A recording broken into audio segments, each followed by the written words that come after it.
शरणं हरि शरणं हरि शरणं हरि शरणं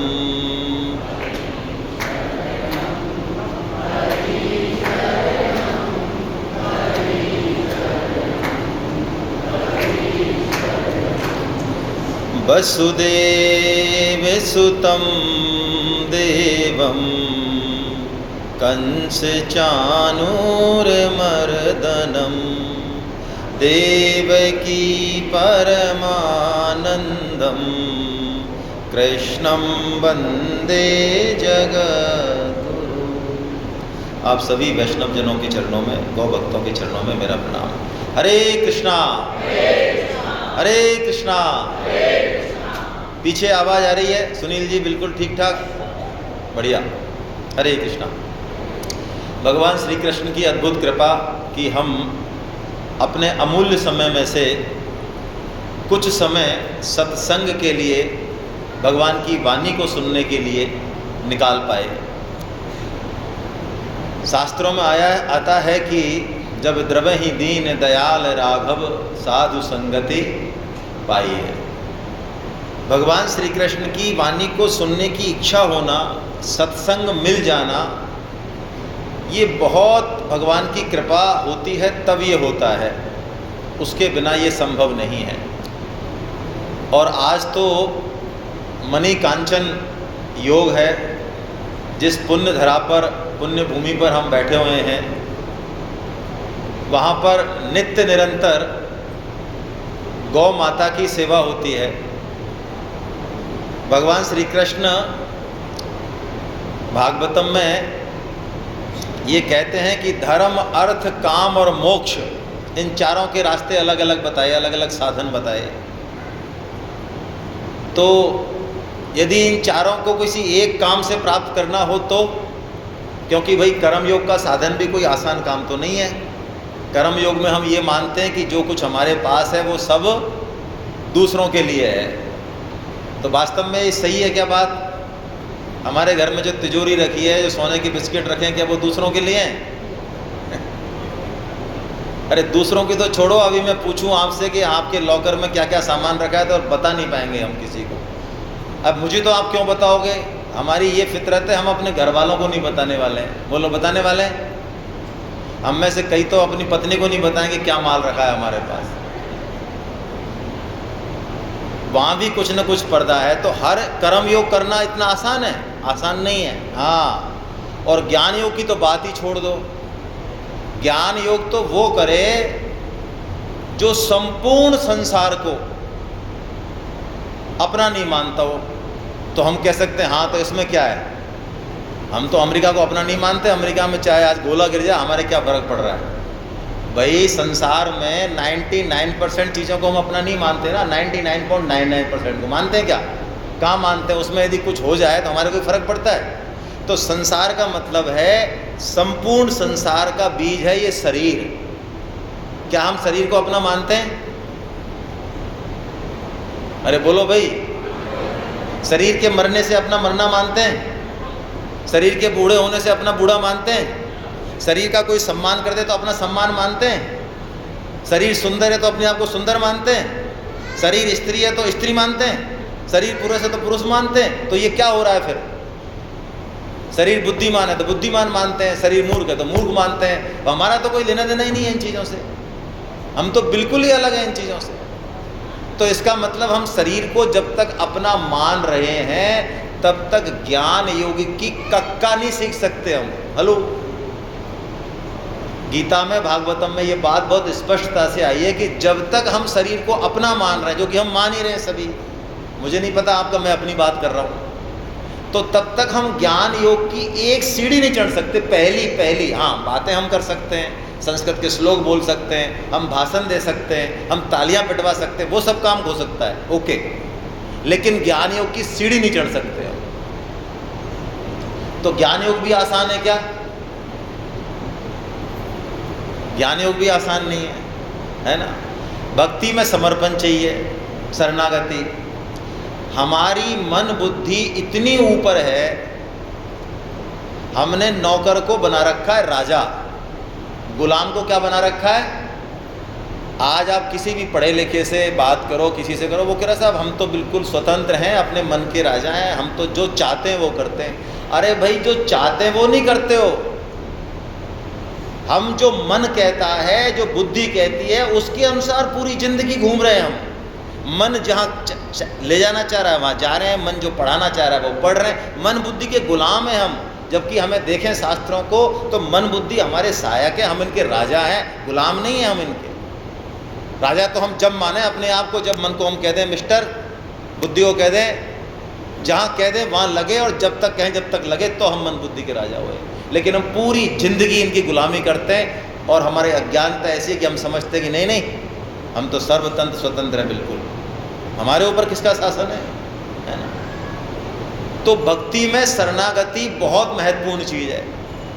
यानी हम अपनी मन बुद्धि के ऊपर भगवान की बात को, भगवान की आज्ञा को, भगवान की सेवा को रख दें, तो भक्ति शुरू होगी।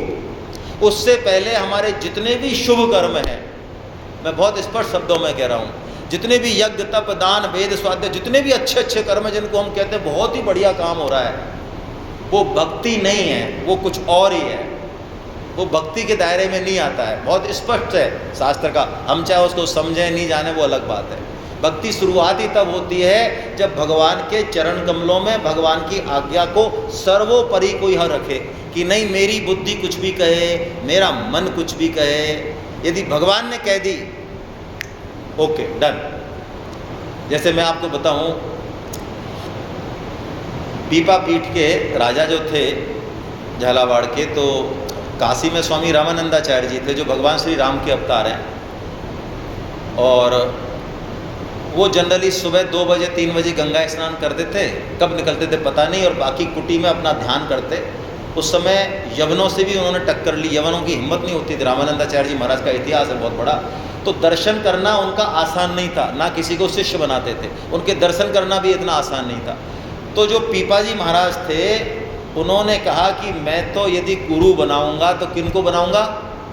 रामानंदाचार्य जी महाराज को बनाऊंगा। तो पहुंच गए और खड़े हो गए झोंपड़ी के बाहर। सुबह आ गया, वो गए, उससे पहले तो वो स्नान करके घुस गए थे अंदर। तो सुबह के खड़े रहे एक पैर पे, सुबह गई, दोपहर हो गई, शाम हो गई, कोई पानी नहीं, कोई रोटी नहीं, कुछ नहीं, खड़े रह के प्राण दे दूंगा, लेकिन जो है दीक्षा इन्हीं से लूँगा, रामानंदाचार्य जी महाराज से। अब देखिए, ये जो भाव होता है ना, ये भाव संप्रेषण होता है वास्तव में, बाकी कोई चीज़ नहीं है। भाव संप्रेषण होता है तो भाव शुद्ध होता है। तो किसी ने कोई इन्फॉर्मेशन नहीं दी, रामानंदाचार्य जी महाराज ने देख लिया कि बहुत ही, तो आज तो ये पक्का मामला आ गया, कोई भाई ये तो प्राण ही तगेगा मेरे ऊपर ही। तो अंदर से उन्होंने सायंकाल को आज्ञा दी उनको कि पीपा जी महाराज जाओ, कुएं में कूद जाओ। एकदम प्रसन्न हो गए, एकदम ऐसे आनंदित हो गए कि देखो क्या मेरे भाग्य है। जो लोग कहते हैं कि बरसों तक दीक्षा नहीं देते, मैं आज ही आया और आज ही मेरा नाम लेके बुलाया, और बुलाया ही नहीं, आज की आज ही मेरे को ऑर्डर भी दे दिया, है ना। जैसे फौज होता है ना, क्षत्रिय स्वभाव होता है, तो उसको यदि लड़ने का मौका मिल जाए ना, यदि हमको लड़ने का मौका मिल जाए तो हम किसी कोने में घुस जाते हैं, क्योंकि हम वैश्य है ना। क्षत्रिय की भुजा फड़कती है एकदम से कि वाह क्या बात है यार, आ गया मौका, आ जाओ अब रण में आ जाओ, या तो शरीर रहेगा या विजय होगी। और क्षत्रिय स्वभाव है। तो भक्त का, सेवक का स्वभाव ये है कि कैसी भी बड़ी आज्ञा हो, कैसी भी दुर्गम आज्ञा हो, आज्ञा मिली तो अंदर से मन प्रफुल्लित, एकदम दौड़े कुएं की तरफ। बिल्कुल दूर आश्रम में जाके एक कुआं था, उसकी तरफ दौड़े एकदम प्रसन्नता से कि उस कुएं में कूदना है। पीछे से उन्होंने 4 कमांडो भेजे, उसको पकड़ के लाए, है ना, तब उनको दीक्षा दी। यानी भक्ति की शुरुआत होगी तब जब हम आज्ञा को, आज्ञा समन सुसाहिब सेवा, उसको सर्वोपरि मान लें। हम मन बुद्धि कुछ भी कहती रहे, वो आज्ञा सर्वोपरि है, शास्त्र आज्ञा सर्वोपरि है, गुरु आज्ञा सर्वोपरि है, भगवान की आज्ञा सर्वोपरि है, तो भक्ति शुरू होगी। तो भैया हम तो भक्ति योग के भी लायक नहीं है। अब ना धर्म आए, ना अर्थ आए, ना काम आए, ना मोक्ष आए, तो कैसे पार पड़े। तो संतों से किसी ने पूछा, महाराज हम पढ़े लिखे नहीं हैं, हमारी बुद्धि ठीक नहीं है, तो जो है क्या करें बताओ। तो संतों ने ये आज्ञा दी कि गाय माता उसकी सेवा यदि हम करें सच्चे मन से, तो ये धर्म, अर्थ, काम और मोक्ष चतुष्ट पुरुषार्थ की प्राप्ति अपने आप हो जाएगी हमारी। ये शास्त्र आ गया, मोक्ष की प्राप्ति हो जाएगी। हाँ, आध्यात्मिक लाभ तो बहुत बाद की बात है, हमारे दिमाग में नहीं बैठते हम तो, क्योंकि भौतिक धरातल पे है ना, तो हमें यदि शरीर का लाभ मिल जाए तो हम मानते हैं हाँ हाँ नहीं ये बहुत सही चीज़ है। तो कोई कह दे कि गाय के हाथ फिराने से बीपी कम होता है, दुनिया भर की जो है बीमारियां दूर हो जाती हैं जो डॉक्टरों से नहीं होती हैं, तो हम कहते हैं हाँ हाँ हाँ हाँ हाँ नहीं नहीं बहुत बढ़िया है, गाय का मामला बहुत सही है। ये तो क्षुद्र लाभ है बिल्कुल, है ना। ये तो ऐसे लाभ हैं कि हमको मिलनी थी पारसमणि और हमने कंच की गोली ले ली और खुश हो रहे हैं कि वाह रंग बिरंगी गोली ले ली। ये तो बहुत क्षुद्र लाभ है, ये तो हो ही जाएंगे। गाय माता जो देने वाली है, जो हमारे मन, बुद्धि और चित्त को शुद्ध करने के जो साधन है शास्त्रों में, जिनको हम प्राय नहीं कर पाते हैं, यदि हम गाय माता को समर्पण कर दें, है ना, तो वो काम हमारा चित्त शुद्धि का अलग अलग हो जाता है। एक और मैं आपको बात निवेदन करूं, प्राय हम ये कहते हैं कि भगवान अपने भक्तों के पीछे पीछे घूमते हैं। भगवान ने कही है ये बात, 10वें स्कंद में कही है कि मैं उद्धव भक्तों के पीछे पीछे घूमता हूँ। क्यों महाराज, आपको क्या जरूरत पड़ रही है पीछे पीछे घूमने की? अरे भक्त जब चलते हैं तो उनके चरणों की जो रज आएगी ना, तो वो रज जब मेरे ऊपर पड़ेगी तो मैं पवित्र हो जाऊंगा, आनंदित हो जाऊंगा। ओहो, आप तो आनंद घन हो। अरे भाई, आनंद घन को भी आनंद देने वाले वही तो हैं भक्त, वही तो चरण रज की महिमा है। तो ये हमने पढ़ लिया। अब मैं आपसे पूछता हूँ, इसका कहीं प्रैक्टिकल एग्जाम्पल हम देखते हैं क्या? ये तो हमने पढ़ ली, भागवतम में भी है। अब मैं पूछ रहा हूँ, कहीं हमने देखा है क्या ऐसा प्रैक्टिकल एग्जाम्पल? आपसे पूछ रहा हूँ कि भक्त जो है पीछे पीछे घूम रहे हैं भक्तों के, भगवान पीछे पीछे घूम रहे हैं भक्तों, कहीं देखा है? तो भगवान ने गौचारण किया तो ये क्या किया भाई? भगवान ने नंगे पैर जो गौचारण किया, तो ये गाय कौन है भगवान के साथ जो ब्रज में है? ये गाय हैं, सखा हैं, गोपियाँ हैं। कौन ये वो बड़े बड़े महर्षि, सिद्ध, संत, मुनि हैं जो भगवान का सानिध्य पाने के लिए आए, और भगवान पीछे पीछे जाते हैं और पीछे पीछे जाते हैं और बिल्कुल तर होके आते हैं। गौ की जो चरण धूली है उससे बिल्कुल नहा के आते हैं, और गोपियाँ वर्णन करती हैं कि वाह वाह, ये रूप तो शास्त्रों में हमने कभी पढ़ा ही नहीं, इतने सुंदर हो गए भगवान हैं। शाम को जब आ रहे हैं गौधूली से बिल्कुल टपाटप हो गए, तो गोपियाँ जो है गा रही हैं वो भजन, वो गोपी गीत में वर्णन कर रही हैं भगवान की सुंदरता का। तो ये भगवान भक्तों के पीछे पीछे तो घूम रहे हैं भाई, गौ माता के रूप में। और कौन है? भक्ति तो है, वो भक्ति ही है। तो सब कुछ मिल जाएगा यदि हम उस तरह का भाव रखें कि गौ माता भगवान श्री कृष्ण को भी तुष्टि देने वाली, पुष्टि देने वाली है ना, उनको भी गौ माता है। भागवतम में जब समुद्र मंथन की लीला हुई तो आप देखिए, श्री जब प्रकट हुई, श्री हैं जो भगवान के बक्षस्थल में विराजती हैं, जिससे सारा ऐश्वर्य, सारी सुंदरता, सब कुछ जो हमारे जीवन में जो शोभा है वो सब श्री है ना, वो भगवान की कृपा का ही एक अंश है। लेकिन श्री कब प्रकट होती हैं? श्री प्रकट जब होती हैं जब पहले गौ माता प्रकट हो जाती हैं। आप देख लीजिए समुद्र मंथन में, सुबह गौ माता प्रकट होती हैं, शाम को श्री प्रकट होती हैं। यानी बिना गौ माता की सेवा के भगवान की जो आत्मा है वो श्री, वो हाथ आने वाली नहीं है। स्वामी वल्लभाचार्य जी महाराज एक बार कहीं जा रहे थे, मैं कह रहा हूँ भाव का कितना सफल मतलब होता है। तो जंगल में कहीं जा रहे थे, तो एक गौ सेवक था, उसके पास कुछ भी नहीं था, तो उनको भूख लग रही थी, तो वो गौ सेवा करता था। तो गाय का दूध, उन्होंने गाय के दूध से उनकी सेवा कर दी, थोड़ी सी गाय के दूध से। भैंस भी थी उसके पास, उन्होंने कहा भैंस का नहीं पीएंगे, हम तो गाय का ही पीएंगे। तो गाय से सेवा, प्रसन्न हो गए।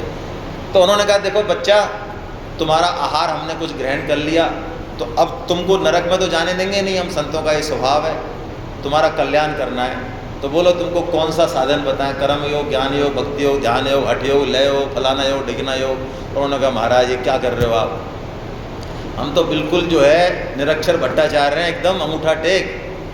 अच्छा, और सरल सरल साधन बताए, कुछ समझ नहीं आया। तो फिर उन्होंने कहा अच्छा ये बताओ तुमको सबसे अच्छा क्या लगता है? तो उन्होंने कहा साहब मन की बात बता दें क्या? कि हाँ मन की बताओ। क्या देखो साहब, ये भैंस है ना, ये हमको सबसे बढ़िया लगती है, इस दुनिया में सबसे बढ़िया चीज़ है। हम तो सुबह सुबह इसके साथ ही आते हैं, इसी का दूध पीते हैं, इसी को चराते हैं, मतलब इससे बढ़िया चीज़ हमको कुछ नहीं लगती। अच्छा, तो तुम भैंस की ही सेवा करो, इसी का ध्यान लगाओ और इसी की सेवा करो, ऐसा मान लो कि भगवत तत्व इसमें पूरा की पूरा विराजमान है। जाओ मेरी आज्ञा, तुम्हारा इसी से कल्याण हो जाएगा। यही हुआ। कुछ ही दिनों में ध्यान सधने लगा उनका, और वो संत कुछ महीने बाद जब लौट के आए तो एक गुफा में उनका शिष्य जो है वो समाधि में था, ध्यान में। लोगों ने कहा महाराज निकलेंगे नहीं, वो तो जो गाय चराते थे, भैंस चराते थे, वो तो गए, अब अंदर हैं, निकलते नहीं। और उन्होंने कहा नहीं भाई मैं, तो उन्होंने बुलाया तो पहचाने गुरु की आवाज़ कि बाहर आओ। उन्होंने कहा अंदर से कि गुरुदेव बाहर कैसे आए, हमारे सींग इतने बड़े बड़े हैं, ये गुफा में से कैसे निकलेंगे बताओ। आप समझ रहे क्या हो गया? वो किस रूप में आ गए, अपने आप को किस रूप में मानने लग गए? वो भैंस रूप में मानने लग गए। तो भगवत तत्व गौ माता में पूरा की पूरा विराजमान है। मैं एक उदाहरण से बस अपनी बात खत्म करके फिर हम चालू करेंगे। आपने राजीव दीक्षित जी का नाम सुना होगा सबने। गौ माता पे बहुत काम किया उन्होंने। वो ऐसे व्यक्ति थे जिन्होंने पॉलिटिकल क्षेत्र में, आर्थिक क्षेत्र में, गौ सेवा के अद्भुत व्यक्ति, IITian थे वो, अद्भुत व्यक्ति जिनका मर्डर कर दिया गया। उनका ये कहना है, आज उनकी पूना में गौशाला भी है, उनका ये कहना है जिसकी बहुत ज़रूरत है आज, कि कोई गौ माता कभी भी वजन हो नहीं सकती। आप कहेंगे साहब दूध नहीं दे, हाँ दूध नहीं दे तब भी वो फायदेमंद है। और उन्होंने इसको प्रूव करके बताया। उन्होंने इस पर रिसर्च करी कि गौ माता सिर्फ यदि गौमय और गौमूत्र भी दे रही है, उससे वो जितना खाएगी उससे दुगना और तिगना दे देगी। ये उन्होंने प्रूव करके बताया। इस पर काम करने की ज़रूरत है। उन्होंने एक प्रैक्टिकल प्रयोग किया, क्योंकि हम लोग थोड़े साइंस वाले हैं ना, आजकल मानते नहीं है बात। तो उन्होंने क्या किया, एक बार पुणे में गौ माता को संखिया खिलाया, जहर खिलाया लिमिटेड मात्रा में, और 3 महीने तक उन्होंने जो गौमूत्र वो दे रही है और जो गोबर दे रही है और जो दूध दे रही है, उन तीनों को लेबोरेटरी में भेजा पूसा में। 3 महीने तक उनकी पूरी टेस्टिंग कराई उन्होंने, रिकॉर्डेड है ये चीज़ जो मैं बोल रहा हूँ। और इतना बड़ा आश्चर्य है उनको खुद को और लोगों को कि गौमूत्र में, गोबर में और दूध में उस जहर का अंश मात्र भी नहीं। संख्या की टेस्टिंग करा ली, संख्या ओरिजिनल, जहर ओरिजिनल, अब उन तीनों में नहीं आ रहा। इसका मतलब ये जा खा रहा है भाई। कोई गणित नहीं, कोई विज्ञान नहीं लगी। आखिर में 3 महीने बाद राजीव दीक्षित जी लिखते हैं अपने रिसर्च पेपर में कि मैंने गाय के गले में एक फेंट सी, बहुत महीन एक धारा, एक लाइन देखी मैंने, बहुत नीली नीली नीली, जो अगले 7 दिन में थोड़ी थिक हो गई और बिल्कुल स्पष्ट दिखने लग गई गले पे। और जब उन्होंने उसकी बायोप्सी कराई, वहाँ से बायोप्सी टुकड़ा लिया मांस का, तो टोटल संख्या था।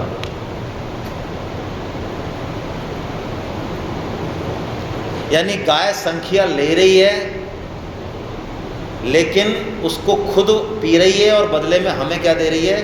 अमृत दे रही है। अब मैं बताऊं, ऐसी गाय की यदि हम सेवा कर भी रहे हैं, मान लो थोड़ी बहुत तो सेवा हम मान लेते हैं, हम तो हैं तो निमित्त, लेकिन हम मान लेते हैं, हम थानेदार बन जाते हैं, आदत है हमारी। तो अब ऐसी गाय की हम सेवा कर रहे हैं या वास्तव में गाय हमारी सेवा कर रही है, इस पर बहुत विचार करने की ज़रूरत है। गाय को जो हम रोटी दे रहे हैं, हमारे शास्त्र कह रहे हैं, गीता कह रही है कि गाय को जो पहली रोटी है, जो हमारे आटे में, जो हमारे भोजन में, जो हमारे अन्न में विष है, जो कि है ही, हम देख लेंगे 3 दिन में, कोई कितना भी सच्चरित्र हो, कितना भी बढ़िया से अच्छे से काम कर रहा हो, सच्ची मैं कह रहा हूँ उसके भोजन में जहर है, पाप है, प्रूव्ड है ये मैं आपको उदाहरण दे दूंगा शास्त्र का, मैं ऐसे नहीं कह रहा हूँ। तो यदि हम पहली रोटी जो निकाल रहे हैं गाय को, तो वो जो हमारा भोजन है जिसमें जहर है, जिसमें पाप है, जो हमारे हाथ में नहीं है दूर करना, कोई सोचे कि मैं दूर, ना, वो बाय डिफॉल्ट है, उस जहर को वो गौ माता खींचती है, और बदले में जो बचता है, यज्ञ शेष जो बचता है, वो क्या बचता है? वो अमृत बचता है। तो सज्जनों, अब हम गाय को दे रहे हैं या गाय से ले रहे हैं? ये कुछ बातें हमारे दिमाग से परे की होती हैं, इसलिए संत ऐसे उदाहरण दे के समझाते हैं हमको। ये मनुष्य जीवन बहुत ही दुर्लभ है, बहुत ज़्यादा दुर्लभ है। और समस्या यहाँ से शुरू होती है कि दुर्लभ चीज़ की यदि दुर्लभता का पता नहीं लगे, जो कि प्राय नहीं लगता, तो बहुत ज़्यादा चांसेस हो जाते हैं कि हम उस दुर्लभ चीज़ की कोई कदर शायद नहीं करें। अब जैसे मान लो हमारी भागवत की क्लास में आदरणीय चंपालाल जी पधारे, ठीक है, तो हाँ ठीक है, हमने बता दिया ये चंपालाल, हाँ ठीक है चंपालाल जी, हाँ ठीक है। फिर इनके बारे में हमने बताया बाद में आधे घंटे बाद कि भाई इन्होंने अपना सर्वस्व अर्पण कर रखा है, ये गाय के क्षेत्र में जनसंख्या को पूरे को जोड़ रहे हैं, जयपुर के लोगों को जोड़ ही नहीं रहे, हर तरीके से तन मन धन हर तरीके से ऐसे ऐसे हमने इनका वर्णन किया। तो अब आप इनको नमस्कार कैसे करोगे? जैसे पहले किया, हाँ हाँ चंपालाल, ऐसे करोगे या ऐसे करोगे? हाँ ऐसे करोगे। बस तो यही है, मनुष्य जीवन की जब तक दुर्लभता का पता नहीं लगे तब तक हम उसका सर्वश्रेष्ठ सदुपयोग नहीं कर सकते। और जिसको हम सर्वश्रेष्ठ सदुपयोग समझ रहे हैं, विडंबना की बात यह कि वो सर्वश्रेष्ठ सदुपयोग नहीं है। मैं बहुत खरी बात बोलूँगा, है ना, मेरे से ऐसे प्रशंसा होती नहीं है। परोपकार करके यदि कोई अपने को धन्य समझ रहा है, वो मूर्ख है। मैं बहुत कठोर भाषा बोल रहा हूँ। आपको ऑब्जेक्शन हो तो आप पूछिएगा, क्योंकि 3 दिन हम यहाँ भाषण देने के लिए नहीं हैं। हम 3 दिन इसलिए हैं कि हम आपस में बातचीत करें। आप खड़े होइए बाकायदा और पूछिए प्रश्न कि आप जो कह रहे हो उसका आधार क्या है, ये बिल्कुल गलत बात कह रहे हो। क्योंकि हम जो 3 दिन यहाँ बात करने वाले हैं वो भगवत गीता के आधार पे, और परम श्रद्धेय स्वामी जी महाराज जो रामसुखदास जी महाराज हैं, जो विराजमान है यहाँ पे टीका के रूप में, उन्हीं के आधार पे हम बात करेंगे, उन्हीं के आधार पे हम उत्तर प्रश्न करेंगे, इन्हीं का आश्रय लेंगे हम। यहाँ मेरे को कोई अथॉरिटी नहीं है कि मैं अपने मन से और बुद्धि से और अपने अनुभव के आधार पर यहाँ कुछ भी कहता फिरूँ। ना ना ना ना, मेरा अनुभव और मेरी मन बुद्धि मेरे काम की हो सकती है, लेकिन वो सर्वजन के लिए मैं कहूँ ना, सर्वजन के लिए तो संत की बात ही कही जाएगी। तो स्वामी जी कहते हैं कि परोपकार करके यदि कोई अपने आप को धन्य समझ रहा है तो वो मूर्ख है। भगवान ने भी कहा है गीता में। अच्छा, मैं आपसे एक प्रश्न पूछता हूँ इस बात को समझने के लिए। मेरी इनकम 5 लाख है और ओपी गुप्ता साहब बैठे हैं, इनकी 15 लाख है, पचौरी जी की 30 लाख है, तो हम तीनों टैक्स बराबर देंगे या अलग अलग देंगे? अच्छा, सबसे ज़्यादा टैक्स कौन देगा? यही देंगे कि मेरे से ले लेगी सरकार 5 लाख वाले से? तो भैया परोपकार ये टैक्स है। ज़्यादा टैक्स देना, मैं आपकी मूछें ऊंची मानते हो कि साहब मेरा टैक्स ज़्यादा देता हूँ, तो वो कोई मतलब नहीं है, वो टैक्स इनकम पे है। परोपकार तो भगवान ने जो हमको सामर्थ्य दी है, जो सिस्टम दिया है, उसका प्रति उत्तर है। सिंपल कहानी है बिल्कुल। इससे कोई अपने आप को श्रेष्ठ मान रहा हो तो अब उसका तो कहा क्या जाए। हाँ, यदि उसको नहीं करोगे, उल्टा नहीं समझना अब इसको, ऐसा नहीं करना कि अच्छा बुरा है क्या परोपकार, कुछ नहीं है तो हम तो करना, ना ना ना ना ना ना, तो भैया कर्ज उतारना है ना। परोपकार करके यदि कोई हमारी गीता के अनुसार कोई परोपकार हमारा ले ले, गौ माता ले ले, कोई आदमी ले ले, कोई देश ले ले, कोई समाज ले ले, कोई ले ले मान लो, तो उसके बाद यदि अंदर ये भाव आए, कैसा भाव आए कि हम आज धन्य हो गए, ये भाव नहीं आए कि देखो यार हमने इनकी सेवा कर दी, बताओ हम नहीं होते तो क्या होता है इनका, और ये कोई हमारा एहसान नहीं मान रहे, पहचान भी नहीं रहे हमको, हम इतना करते। ना ना ना ना, परोपकार और सेवा का सेंस ये है कि जैसे हम कर्जा लें बैंक से, 2 साल का कर्जा लें, सब 24 किस्त देंगे हम आपको 2-2 लाख की, ठीक है, बढ़िया है, दो।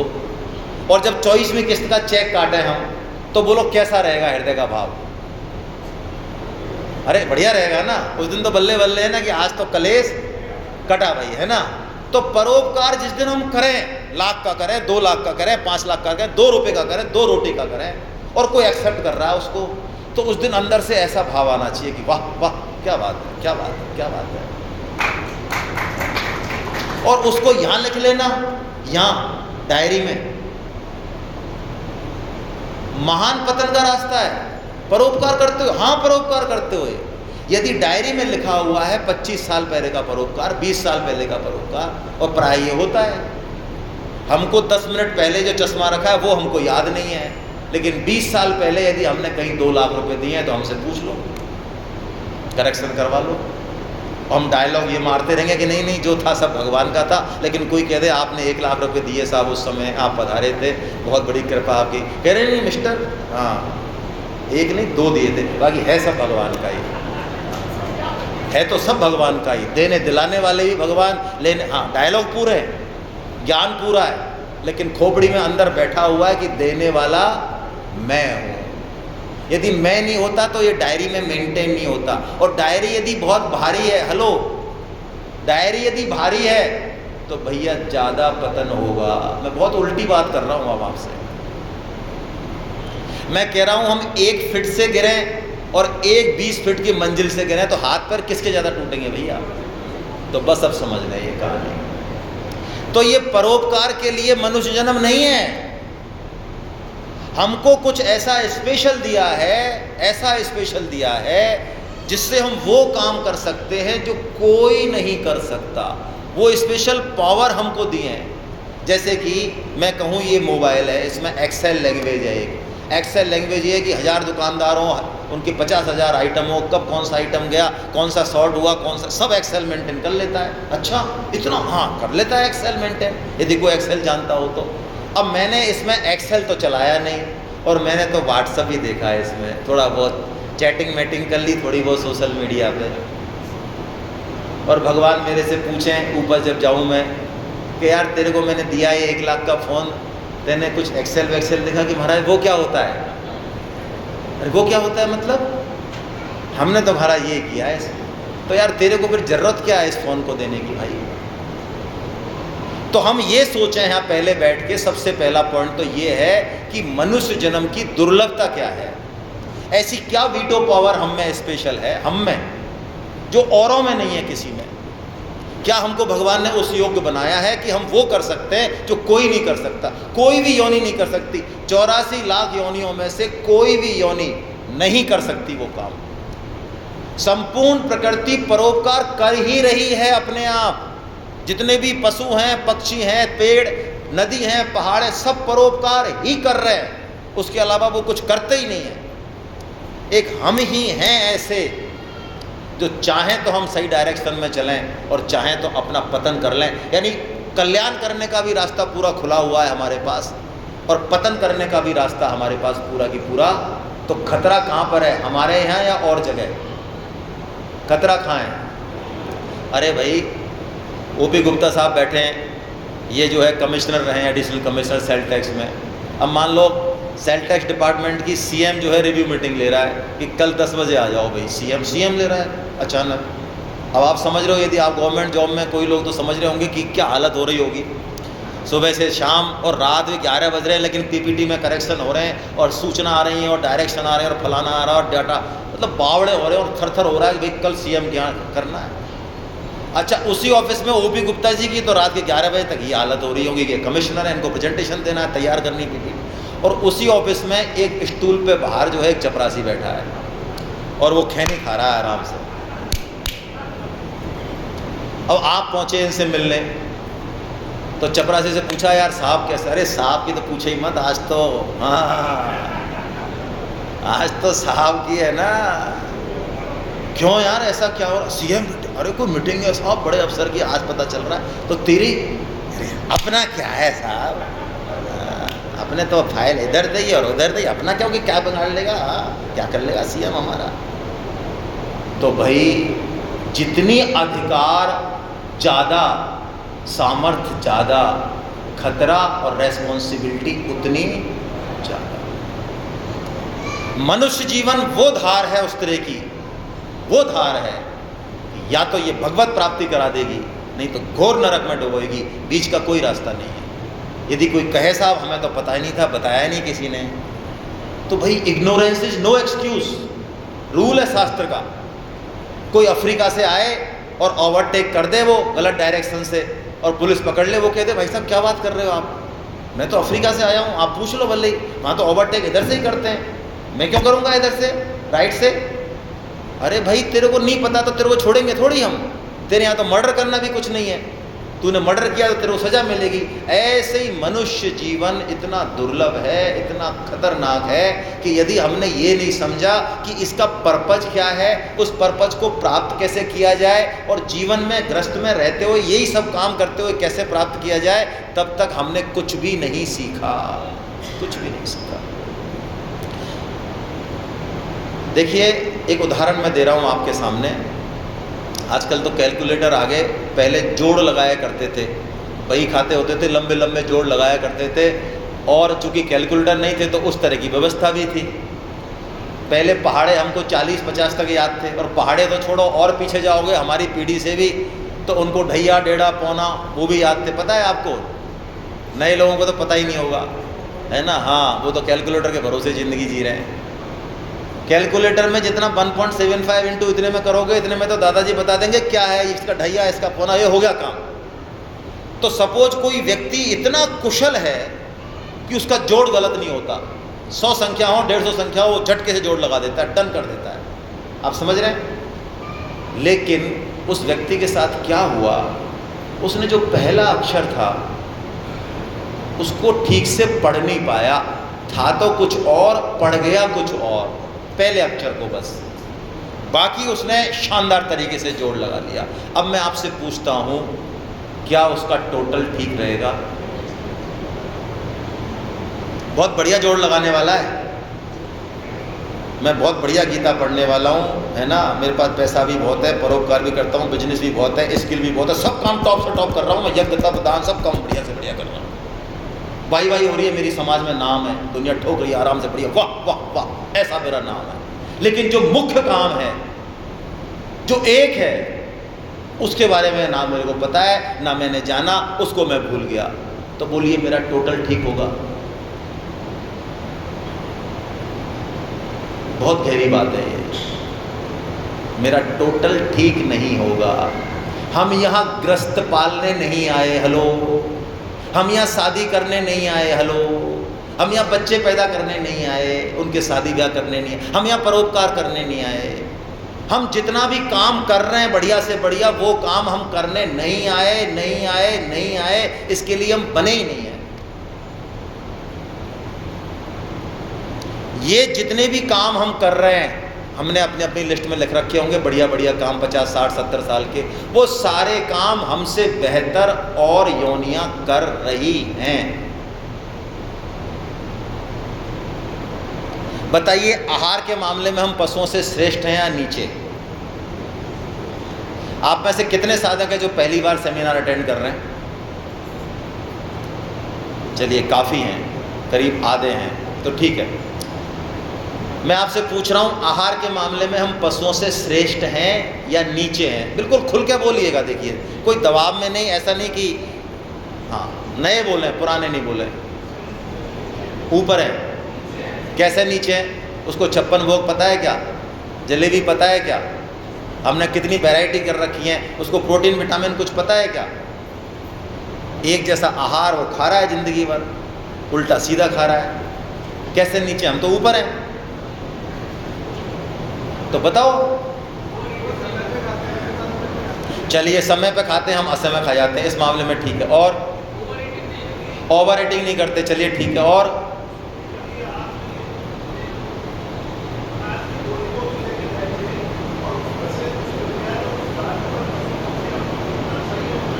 वो तो बात हो गई, जितना चाहिए उतना खाते। चलिए देखिए, आहार के मामले में हम पशुओं से नीचे हैं। आप कहेंगे कैसे? हम लोग आहार के बारे में पूरी रिसर्च कर चुके हैं। कई संप्रदाय तो ऐसे हैं जो आहार पे ही चलते हैं और लोग उसमें खूब जाते हैं दौड़ दौड़ के। क्यों? हम शरीर में बैठे हुए हैं, हमको शरीर से मतलब है, हमको नींद मतलब है किसी से बातें हो। शरीर में कोई सुधार कर दे, हमारी रीढ़ की हड्डी को, घुटने के दर्द सही कर दे, हम कहते हैं भाई साहब तुम ही हो भगवान। ये कृष्ण तो सब ऐसे ही हैं, फालतू बातें, क्या रखा है गीता में? आपने बताओ, हमारा सब काम ठीक कर दिया, आप ही भगवान हो हमारे लिए। तो ये इतनी रिसर्च करने के बाद, बढ़िया से बढ़िया खाना खाने के बाद, बोलिए हमारा एंड रिजल्ट हमारा ठीक है या पशुओं का ठीक है? जितने भी रोग आजकल हैं ये पशुओं को ज़्यादा है या हमको ज़्यादा है? डायबिटीज़, हार्ट अटैक, घुटनों में प्रॉब्लम, L4-5, BP, बोलो। और एक बात, जब हमारी मन बुद्धि इंद्रियों का स्तर जितना नीचे जाता जाएगा, यानी पशुता के स्तर पे जाता जाएगा, ये साइंटिफिक रिसर्च है, ये जितना नीचे जाता जाएगा आहार में आनंद की अनुभूति उतनी ही ज़्यादा होती जाएगी। मैं आपसे पूछता हूँ, जब हम शादी करते हैं शुरू में तो कई बार पति पत्नी में लड़ाई हो जाती है, पति देव थाली फेंक देते हैं। पूछा उनसे, भाई क्या हो गया? अरे ये कोई हम खाएंगे क्या, ऐसी सब्जी बनाई था, नमक ज़्यादा है, फलाना है ढिकाना है, फालतू ऐसे होता है क्या? हमको पसंद ही नहीं है ये सब्जी ऐसे बनाती है। उनसे पूछ के बनाओ साहब। और 30-40 साल हो गए, अब बुढ़ापा आ गया, अब गीता भागवत पढ़ने लगे, थोड़ा सत्संग में माला में आनंद आने लग गया, अब माला जप रहे हैं, तो अब पत्नी पूछ रही है उनसे, 3-4 आवाज़ में तो सुनी नहीं, अरे सुनते हो? हाँ, सब्जी किसकी?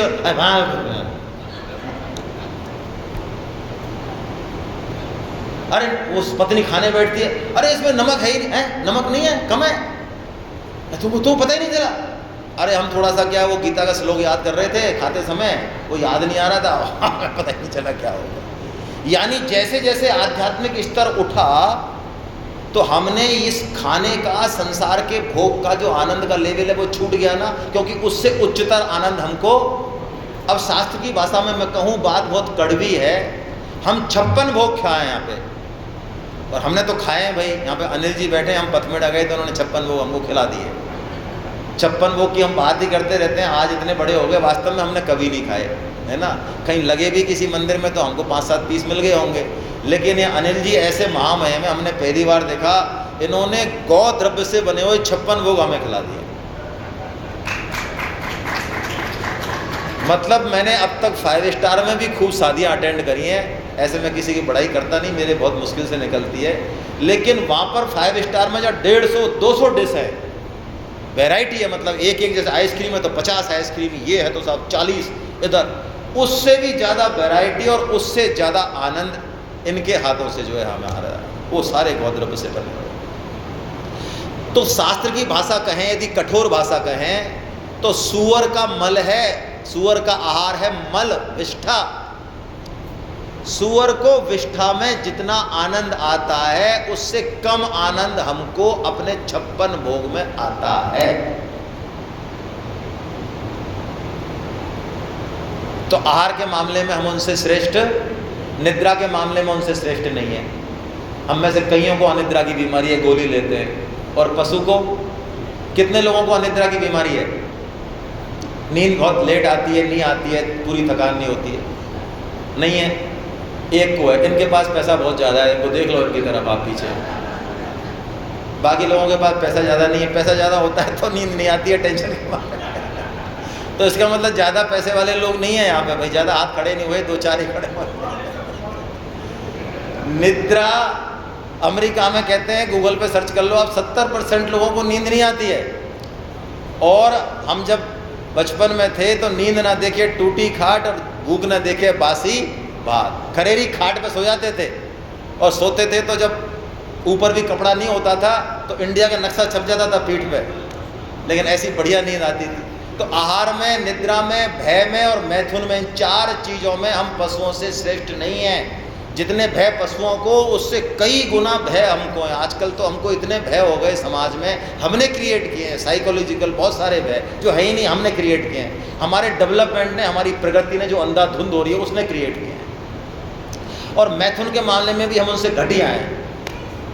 कोई भी पशु, कोई भी जीव जो उसकी बेसिक इंस्टिंक्ट है, जो उसका बेसिक पार्टनर है, और उसका जो बेसिक टाइम है जो प्रकृति ने निर्धारित किया पूरे साल में, उसके अलावा वो बिल्कुल फ्री रहता है, फ्री काम से बिल्कुल फ्री रहता है मैथुन से, उसके कोई चक्कर ही नहीं है। जैसे बच्चा है वो अपने अंगों से खेलेगा लेकिन फ्री है, यहाँ से हमें लग सकता है ये क्या कर रहा है, लेकिन उसके कोई वो फ्री है। सारे पशु पक्षी ऐसे हैं, लेकिन मनुष्य नाम का पशु ऐसा है, शास्त्र कहते हैं कि जो काम एक पर्टिकुलर टाइम के लिए था, सृष्टि सृजन के लिए था, उसको इसने 24 घंटे, पूरे 12 महीने, 100 साल पे पूरा बैठा दिया। 2400 घंटे इसकी खोपड़ी में वो बैठा रहता है।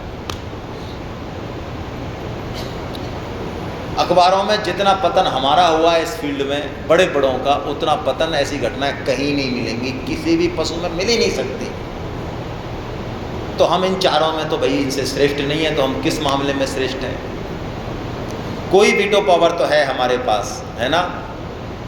मनुष्य जन्म दुर्लभ है, हमने देखा आहार्य द्रव्य है मैथुन आपके सामने। अब देखो तुलसीदास जी महाराज क्या कह रहे हैं, वो समझते हैं इसलिए, बड़े भाग मानुष तन पावा, सुर दुर्लभ सब ग्रंथ गावा, साधन धाम मोक्ष कर द्वारा, पाए न जेहि परलोक संवारा, स्वर्ग नरक अपवर्ग न सैनी, ज्ञान विराग भगति शुभ दैनी। ये मनुष्य जीवन स्वामी जी कहते हैं भुसावल का स्टेशन है, ऐसा उदाहरण दिया। बॉम्बे की तरफ एक भुसावल जगह है जो इतना बड़ा जंक्शन है कि वहाँ से बहुत ट्रेन जाती हैं अलग अलग जगह। तो स्वामी जी कहते हैं मनुष्य जन्म भुसावल का स्टेशन है, यहाँ से ये 6 जगह रेलगाड़ी जा रही है। यहाँ से स्वर्ग चले जाओ, हाँ हमारे हाथ में, यहाँ से नरक चले जाओ, हाँ हमारे हाथ में, अपवर्ग यानी मोक्ष मुक्ति हो जाए ये हमारे हाथ में, और ज्ञान प्राप्त कर लें, वैराग्य हो जाए, और भगति ओहो ये भी हम प्राप्त कर सकते हैं, यानी जो भी चाहें हम प्राप्त कर सकते हैं। ये मनुष्य जन्म सब कुछ घोर से घोर नरक देने वाला है। दुर्लभम त्रैवम ऐते देवानुग्रम है तुकम। देखो 3 चीज़ बहुत दुर्लभ, शंकराचार्य जी भगवान है, ये विवेक चूड़ामणि में कहते हैं मनुष्यत्वम, ओहो मनुष्य जन्म मिलना शंकराचार्य जी कह रहे बहुत दुर्लभ है, और मनुष्य जन्म तो हमको सबको मिल गया, इस पर तो हमारी खोपड़ी ज़्यादा काम करती नहीं। अरे महाराज आप क्या की बात कर रहे हो, आज 700 करोड़ की पॉपुलेशन है, इतने सारे तो मनुष्य हैं, क्या दुर्लभ है? तो चलो ठीक है। मनुष्य के बाद अगली बात बताई मुमुक्षत्वम, मुमुक्षा का जागृत होना। मुमुक्षा का मतलब हम तो काम तो सारे करें लेकिन कभी कभार ये इच्छा जागृत हो। मुमुक्षा का मतलब मोक्ष की इच्छा, अपने बारे में जानने की इच्छा हो। कभी कभी हमारे जीवन में आप देखते होंगे ऐसे क्षण आते हैं कि हम सोचते हैं कि यार ये है क्या, ये दुनिया वास्तव में कोई है क्या इसको बनाने वाला, कौन है ऐसा जो सामने ही नहीं आता है, ये शरीर कौन है, ये माता पिता कौन है, मैं यहीं क्यों जन्मा, मैं तो इतना पैसे वाला क्यों हूँ या गरीब क्यों हूँ, ये ऐसे कैसे क्यों हैं, ये इतने लोग मेरे सामने क्यों हैं, ये सूर्य चंद्रमा तारे ये आखिर किसने बनाए यार, ये लोग मेरे को दुख क्यों देते हैं, ये मेरे को सुख, ये क्या चक्कर क्या है, कोई संबंध है, कोई सिस्टम है, क्या है ये? बनने के बाद मैं कहाँ जाऊँगा यार, मर जाऊँगा या कहीं जाऊँगा, उसके बाद कुछ है या नहीं है, मैं आया कहाँ से हूँ, जन्म से पहले मैं कहाँ था भाई, कोई मेरा अस्तित्व है या बस इतना ही अस्तित्व है मेरा? ये बात जिस दिन हमारे दिमाग में कभी आए, हृदय में कभी आए, उसे कहते हैं मुमुक्षा। और शास्त्र कहता है कि जिस दिन ये बात हृदय में आए उसी दिन हमारा जन्म होता है। ये द्विज जो कहते हैं ना, द्विज, द्विज का मतलब ये नहीं है कि साहब, द्विज का मतलब ये कि दूसरा जन्म, क्योंकि पहला जन्म तो हो गया, अब दूसरा जन्म 70 साल में हो कि 80 में हो कि 10 में हो 20 में हो कि नहीं हो, हाँ नहीं हो। शास्त्र कहता है कि जिस दिन ये जिज्ञासा जगी मन में कि हम हैं कौन, इस संसार ये है क्या, इसके पीछे क्या है, तो वो कहते हैं ये मुमुक्षा है। ये मुमुक्षा हमारी जग गई, इसलिए हम यहाँ बैठे हैं भाई। इसलिए मैंने आपको बंधन किया। हम सब बहुत भाग्यशाली हैं, जैसा कि चंपालाल जी ने कहा, हम बहुत भाग्यशाली हैं कि गौ माता की छाँव में, उनकी आश्रय कृपा में, क्योंकि उनकी कृपा के बिना कुछ होगा नहीं, और हम यहाँ गीता श्रवण के लिए आए, बस वाह क्या बात है, बहुत बड़े हम कृपा है भगवान की। तो मुमुक्षा जागृत हो गई। और तीसरा, मुमुक्षा जागृत हो जाए लेकिन हमको कोई बताने वाला नहीं मिले। आज गीता प्रेस है, आज भगवान की वाणी की टीकाएँ मौजूद हैं, अभी इतना कलयुग नहीं आया है। आपको पता है ये गीता हमेशा उपलब्ध नहीं थी। यदि आप इतिहास पढ़ें, हमारा स्वतंत्रता आंदोलन भी पढ़ें, तो 1920 से पहले हमारे जो देशभक्त थे वो हाथ की लिखी हुई भगवत गीता की छोटी कॉपी अपने पॉकेट में रखते थे। बाद में वेंकटेश प्रेस हुई बॉम्बे में, वहाँ से भी आती थी गीता बहुत छोटी छोटी, लेकिन उसमें अशुद्धियाँ थी। ये गीता प्रेस है जो हमारे पुराण, हमारे उपनिषद, हमारी स्मृतियाँ, हर ग्रंथ हमको 100-100 रुपये में मिलता है। ये है परोपकार असली वाला। इसे कहते हैं देवानुग्रह तुकम। हम जानना तो चाह रहे हैं, हम चलना तो चाह रहे हैं, लेकिन कोई रास्ता तो बताने वाला हो ना भाई। आज संत विराजमान है, आप देखिए मेरे है कैसे दुर्लभ संत है, मतलब गौ सेवा के लिए क्या काम किया। जितने भी, मैं तो इनको पहले जानता नहीं था, लेकिन मैं देखता था जितने भी संतों की कथाओं में, जैसे राजेंद्र दास जी आए, कोई और आए, तो मैं देखता था जैसे ही महाराज जी पधारते हैं, शाहपुरा वाले महाराज जी, तो सारे संत इतना आह्लादित हो जाते। तो मैंने कहा भाई कोई विभूति है। बाद में जब पता चला ओहो वास्तव में कैसी विभूति है। तो ऐसे संतों की हमको मार्गदर्शन मालूम है भाई। यदि मार्गदर्शन नहीं हो तो हम कैसे पहुंचेंगे। मान लो हमको बद्रीनाथ जाना है, अब बद्रीनाथ कोई गया नहीं, उससे हमारी जानकारी नहीं, कोई गया मान लो उससे जानकारी नहीं, कोई नक्शा नहीं, तो कैसे पहुंचेंगे। बद्रीनाथ जाने के लिए कोई बताने वाला चाहिए, देखो भाई साहब ऐसे जाओ दिल्ली, वहाँ से फिर वो पकड़ना, फिर आगे चौराहा आएगा, चौराहे से लेफ्ट मिलना, फिर आगे जाना। अच्छा ऐसे, हाँ ऐसे आगे फिर और मिल जाएंगे। तो संत जो है, संत हैं, शास्त्र हैं, ये हमको भगवान की तरफ चलने का रास्ता बताते हैं। ये हमको भगवान के बिल्कुल ठिकाने पे पहुंचाते हैं। और वहाँ पे हनुमान जी महाराज विराजमान रहते हैं। फिर लास्ट में राम दुआरे तुम रखवारे और होत नया क्या बिनु पैसारे। द्वार तक पहुँचने के बाद भी अंदर एंट्री नहीं मिलेगी। क्यों? हनुमान जी महाराज बैठे हैं, हनुमान जी की बिना नहीं मिलेगी। हनुमान जी किसका स्वरूप है? हनुमान जी शरणागति का, आज्ञा पालन का, सेवा का स्वरूप है। उनके बिना नहीं एंट्री मिलेगी भाई। हनुमान जी पूछेंगे जाते भाई नाम क्या है तुम्हारा? यहाँ तक आ गए, क्या नाम है? कैसा? हमारा नाम पप्पू है। अरे हालांकि पप्पू संसद में ही पहुंच गया आजकल, करें क्या। अरे आप बाहर नहीं, पप्पू पप्पू पप्पू क्या होता है? पप्पू नाम में कोई एंट्री नहीं है हमारे यहाँ। अरे भाई गुरुदेव ने क्या नाम दिया है? सब पुरुषोत्तम दास दिया। अच्छा, अरे वाह क्या बात है, फिर आओ। अच्छा गुरुदेव की रिकमेंडेशन है चिट्ठी? हाँ नहीं फिर तो ठीक है, वाह। सेवा की गाय माता की रिकमेंड, अरे फिर तो भाई फिर हनुमान जी कहेंगे सर सम्मान लेके जाएंगे। ये तो इसके लिए ये मनुष्य जन्म मिला हमें, भगवत प्राप्ति करने के लिए, जन्म मरण से छुटकारा पाने के लिए, समस्त दुख और तनावों से दूर करने के लिए। और उसके लिए भगवान ने हमको विवेक दिया। विवेक, बुद्धि में और विवेक में बहुत अंतर है, जमीन आसमान का। बुद्धि जड़ है, जड़। विवेक चेतन है। बुद्धि हो सकता है किसी और पशु में भी हो, हमसे ज़्यादा हो सकती है, डॉल्फिन में, हाँ, लेकिन बुद्धि की बहुत अहमियत है। क्यों? क्योंकि विवेक जो प्रकट होगा वो किस में होगा? वो बुद्धि में ही होगा। जैसे लाइट, इलेक्ट्रिक करंट है तो बहुत ज़बरदस्त, लेकिन भाई अब ज़बरदस्त है तो हम करें क्या उसका? ज़बरदस्ती घूम रही है वो तो आकाश में लाइट, तो क्या करें ज़बरदस्त का? अरे इसमें आ गई क्या? अच्छा अरे इसमें आ गई तो लाइट आ गई महाराज, पंखा चला, अच्छा तो काम हो गया। तो बस वो विवेक हमारा प्रकट किस में होगा? बुद्धि में। इसलिए शंकराचार्य जी महाराज ने बुद्धि को नैदिष्ठिम ब्रह्म कहा, यानी ब्रह्म के सबसे नजदीक, उसका सदुपयोग करना है। लेकिन वही खतरे की बात, बुद्धि इतनी खतरनाक है, यदि सदुपयोग हो गया तो मिला देगी, और यदि दुरुपयोग हो गया बुद्धि का तो विनाश कर देगी। इस संसार का सबसे ज्यादा विनाश मूर्खों ने किया या बुद्धिमानों ने? सोच के बताओ।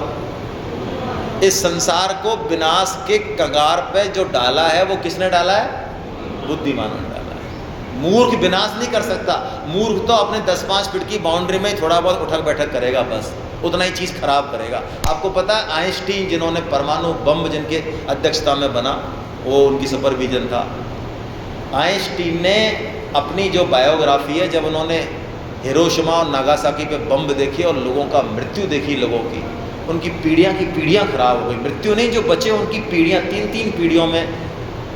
तब उन्होंने अपनी वो लिखी ऑटोबायोग्राफी। तब उन्होंने लिखा कि महाराज भगवान को माना, उन्होंने उस शक्ति को माना। उन्होंने भगवान नहीं कहा, उन्होंने कहा नहीं कोई शक्ति है जिससे मैं छूता रहा पूरे जीवन भर, कोई चला रहा है इस सिस्टम को। और उन्होंने उस शक्ति से प्रार्थना करी अपनी ऑटोबायोग्राफी में कि मुझे यदि मनुष्य जैसे, तो मिलना नहीं चाहिए मुझे मनुष्य जन्म, लेकिन सपोज मिले प्रभु, मुझे नहीं पता आपकी जो भी सिस्टम है, यदि मुझे मनुष्य जन्म मिले तो मुझे प्लम्बर बनाना, साइंटिस्ट मत बनाना। क्यों? साइंटिस्ट बनने के लिए तो लोग मरते हैं, उन्होंने कहा साइंटिस्ट बन के मैंने क्या किया? अरे मैं प्लम्बर बनाना तो मैं ज़्यादा से ज़्यादा एक बाथरूम को ख़राब करूँगा, मेरी बुद्धि खराब होगी तो दूसरा सही कर देगा उसको। तो विवेक वो चीज़ है जो हमको अपने शरीर से अलग करने की ताकत देती है, अपने आप को देखने की ताकत देती है। आज मैं अपने जीवन को देख सकता हूँ, मैं ये सोच सकता हूँ कि मैं यहाँ क्यों आया हूँ। मेरे जीवन में दुख आएगा तो मेरा विवेक मुझे कहीं ना कहीं भगवान की तरफ, किसी की तरफ बढ़ाएगा। मैं आपसे पूछता हूँ, कोई कुत्ता कोई गधा गीता पढ़ने की सोच सकता है? बोर हो सकता है वो बोर। आजकल हम बच्चे हमारे बड़े बोर होते हैं आजकल। कोई कुत्ता जो है किसी दिन बोर होकर सोचेगा यार आज की जो थोड़ी रूटीन थी ना आज का दिन का, यार बेकार जा रहा है, बोर हो गए यार, आजकल ऐसा चलते हैं हम कीर्तन में चलते हैं, वहाँ गीता पढ़ेंगे, ऐसा सोच सकता है? गीता पढ़नी है कि नहीं पढ़नी है, ये विवेक केवल किसके पास है? इस जीवन को किधर ले जाना है, किधर नहीं ले जाना है, ये विवेक किसके पास है?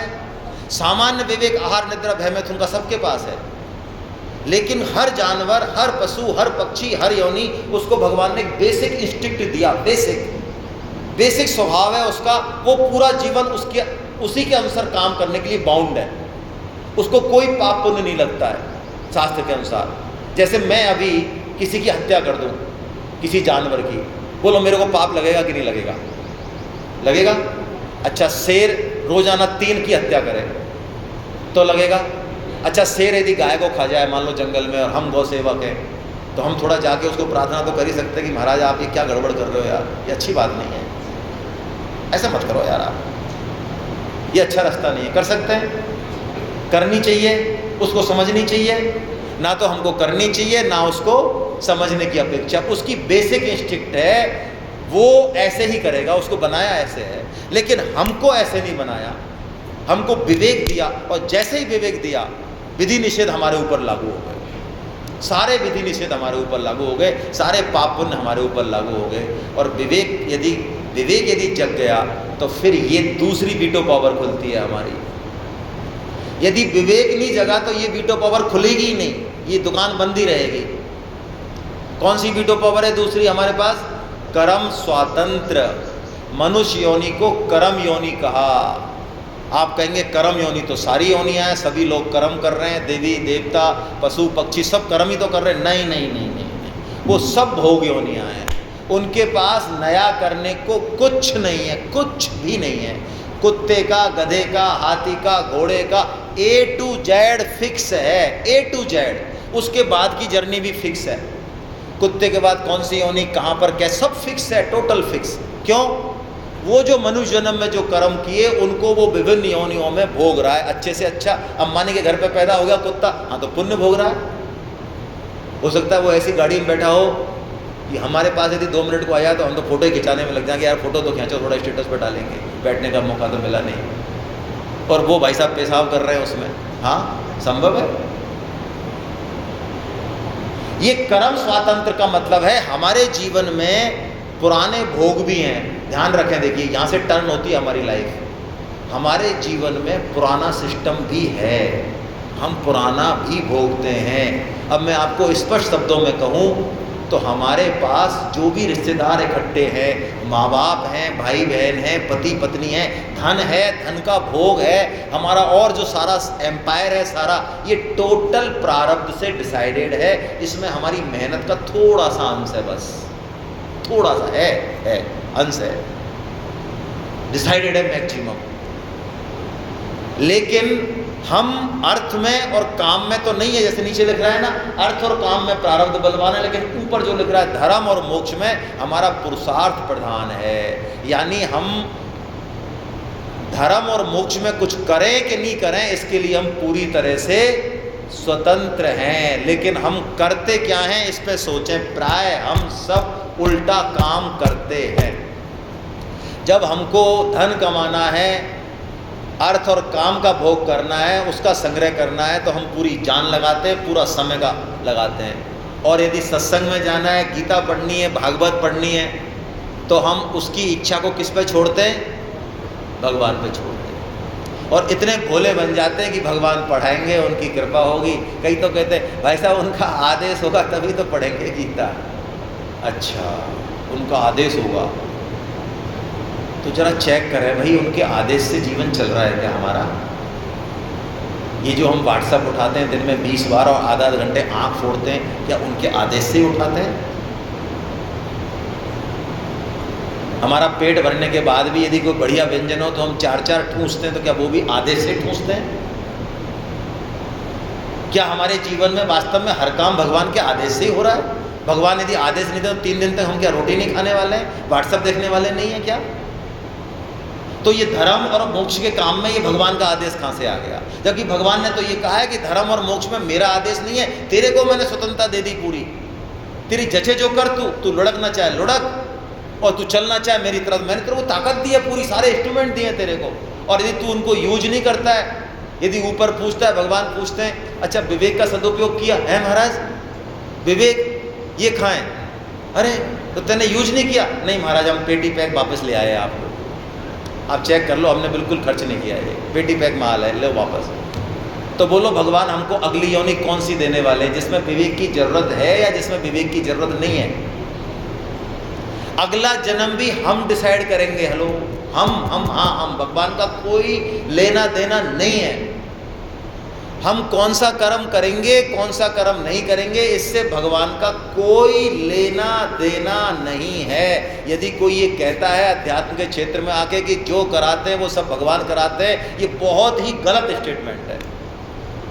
यदि किसी के दिमाग में लगे कि नहीं आप बहुत गलत बोल रहे हो, हमने तो यही सुना है, सब जगह सुना है, तो आपकी किताब है, आप 5.14 खोल लेना, 5 में अध्याय का 14वां श्लोक, जब भगवान खुद बोल रहे हैं, न कर्तव्यम न कर्माणि लोकस्य सृजति प्रभु, है ना, न कर्म फल संयोगम स्वभाव वस्तु प्रवर्तते। भगवान कहते हैं मेरा कोई लेना देना नहीं है कर्म से, तू कौन सा कर्म चूज करेगा कि नहीं करेगा, तो बस इसका हम लाभ उठाएं भाइयों सज्जनों। ये मनुष्य जन्म है और एक ही साध है, सब सद है। यदि हम इस चीज़ को हमने ठीक से समझ लिया, फिर हमारी जो रुचि है गीता का, हम रुचि के अनुसार साधन करेंगे। हमारी गौ सेवा में रुचि है, समाज सेवा में रुचि है, हमारा जो भी फील्ड है हम उसमें चलें, वहीं सक्सेस होगी हमारी। लेकिन हम मूल में इस चीज़ को पकड़ें, क्योंकि मूल में नहीं पकड़ा तो गड़बड़ हो जाएगी। फिर सब कुछ करते हुए भी कुछ रहेगा नहीं, अकाउंट में मिलेगा नहीं, है ना। तो चलिए अब हम गीता का